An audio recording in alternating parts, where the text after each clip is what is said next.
Can everybody hear me?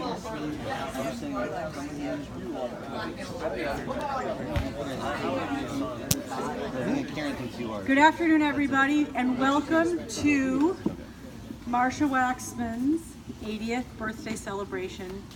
Thank you so much, all of you, for being here. That was Mom's speech right there. We could not feel luckier or more blessed to be able to gather on such a spectacular, beautiful day. Like God heard us. He rained for a couple of days before, and then he said, we want to get the rain out of the way so that Marcia can have a beautiful birthday party celebration. So thanks for that. Whoever arranged that, Rabbi Mendelson, anybody, thank you very much. We feel very blessed to be able to gather together as a family to ostensibly, first reason we were here was to commemorate our very beloved Estelle Paris mother, grandmother, great-grandmother, and great-great-grandmother. So I just want to take a moment to pause and honor her and her memory, because without her, my mom wouldn't be here, and none of us would be here. So a moment of prayer and thankfulness in Nanny's memory, who we lost about a year ago after 99 magnificent years on this planet. So to Nanny. And secondly, while it is a little odd for those of us who were at the cemetery this morning honoring Nanny, we felt while the family was together, we wanted to really celebrate our mom's 80th birthday. I think most of you know how very beloved my mom is, not just to her children, all of us, but also to her brothers and sisters who are here. Thank you for being here. And to her very dear friends who, on the YouTube video that will be going up shortly after this presentation, confessed to knowing her for 50, 60, and 70 years. And the fact that they're all here in all their glory, I love that you guys are up there like the judges panel. Thank you so much. You can give us, we're going to give you cards of like 1 through 10. And that is... Is Donald Trump coming too? Okay, we're not going to mention the D names. Thanks, though. Because we don't know what he'd say about all the ladies in the room, because he doesn't have good manners, as we know. A celebration, really, of living a life to the fullest, particularly in the last year. We are all so proud and happy to see how our mom has really worked on making her life better and understanding that every minute, every day is worth fighting for. And we are here to tell you we want you to be here for another 40 years, Mom. We love you so much. Hang on to your teeth, hang on to your hair. Okay, keep going to the gym, do what you're doing. Dr. Fred, if you're here, you know, we might be calling on your services, calling you out of retirement. Absolutely. We have, there's only... Keep a laser in the basement. Thank you. I might call on you too. I just want to say there's a number of us here who want to pay tribute to my mom, but most of all, I want to say happy birthday, Mom. Happy 80 years. You are magnificent. You taught us so much. I can't go into all of it here. We love you. We love you. Right at the light. We love you. Not going to start with the lessons. So on to some of the prepared speeches that we have going on here. I'm speaking for once. Karen lost her voice. You want to say something? Do you want to croak? Karen's going to croak some words. I just want to say, if we knew how much fun it was going to be to have everybody together, we would have made you a 75th party. But it's so great to see everyone, friends and family, and we're going to call up her sisters Laurel and Susan to help us celebrate Marcia's 80. I can't believe it, huh? 80 never looked so good, girls.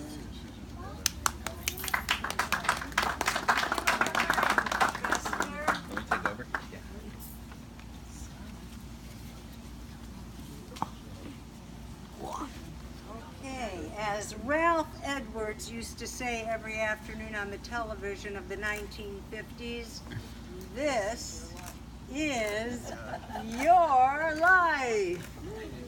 And indeed, what a life. Sue, go closer, Born- closer to the microphone. Go close to the microphone. Born in 1937 to a young, attractive Bill and Estelle Paris, the first of 5 children. As child number 1, you held the only child status for 6.5 years until Boo came along and saw to it to steal the spotlight until the crowd of limelight thieves numbered an additional 3 and pushed their way onto the stage. It was a busy, happy childhood with lots of activities to enjoy: embroidering hand towels and pillowcases, painting by number, artistically posed horses and rural scenery, and nothing you did not want to do. No campfire girls, no Girl Scouts, no piano, no auditioning for the Glee Club, no trying out for the drama club, no Hebrew school, no Sunday school, no putting on that baggy green gym suit for intramural volleyball. But what there was an abundance of was Maisie Kravitz, Grace Greenberg, Paula Coslin, Carol Burns, Anna Zack, Teddy Silverberg. Oh, it's my turn. Yeah. Okay. These are our adolescent memories. Okay. Murray Bender penny loafers. Without the heels. And jitterbugging to Bill Haley in the Comets. 1, 2, 3 o'clock, 4 o'clock rock. And Johnny Ray. If your sweetheart. Marcia was the best baker in the family. And we were always well supplied with chocolate chip cookies and delicious chocolate cake with rich creamy icing. She didn't bake that, she took it from New York Bakery. No, she didn't. And there was lots of sitting on the front steps and smoking cigarettes with her friends. Sleeping outside in the backyard on hot summer nights. Marcia and I shared a bedroom for so long, but it was great fun because she was my big sister and she was kind and generous and shared lots of stories with me. Great advice, always warm and loving to me. So here we are, 80 years later, still lucky to be waking up to the lilting songs of beautiful birds chirping all around us, and squirrels, your favorite squirrels. They're still here, like so many years ago. Happy birthday, Marcia. You've been a wonderful big sister to me.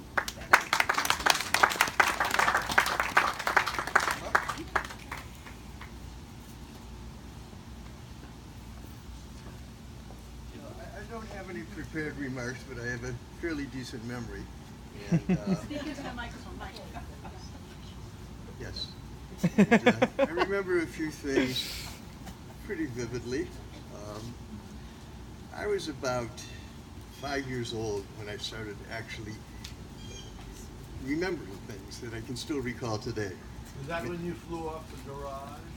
That was a little later, but I thought I was Superman. That's right. I was trying to prove a point. Physics was not my best course in elementary school. So I'm 5 years old. That makes her 13.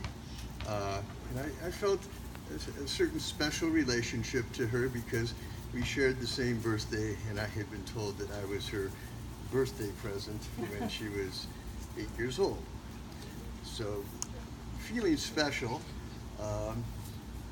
I especially like to feel special when she had her girlfriends over, like Maisie and Grace, because I didn't really know about girls then until Maisie came over and Grace came over. And speaking of the jitterbug, that's where I learned how to jitterbug. Marcia taught me a couple things. One, how to jitterbug. Two, how not to act like an idiot around girls, which was important in later life. And little known fact, she was actually quite an athlete. I remember learning how to ride the bicycle at, what was I, about 7 or 8? I just remember you running after me on all the way up and down Scarborough at a fairly good rate of speed. We did that for weeks at a time because I was a slow learner. But she could have gone out for the track team after that. So she was a great sister, especially to me. Having all of these youngsters in the house didn't leave our mother a tremendous amount of time for what we would call skilled parenting. So Marcia's sistering became the replacement. So in many respects, she was almost like a second mother to at least the youngins. So I think we're all blessed to have her. I think throughout the years, her giving nature has been something of a rock, if not in just our immediate family, I would assume among the children here, and even the great-grandchildren, in terms of knowing how to walk the walk as opposed to talking the talk. She's a living example of how to be nice to people and how to have people be nice to you, how to embrace people who are different than you and in a non-judgmental way. So that's the experience I take from her, and I hope it's a lesson that everybody else learns as well. Here's this.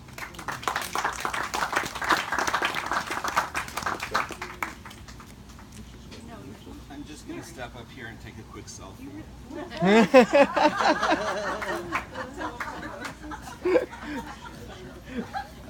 Laura, would you take this one?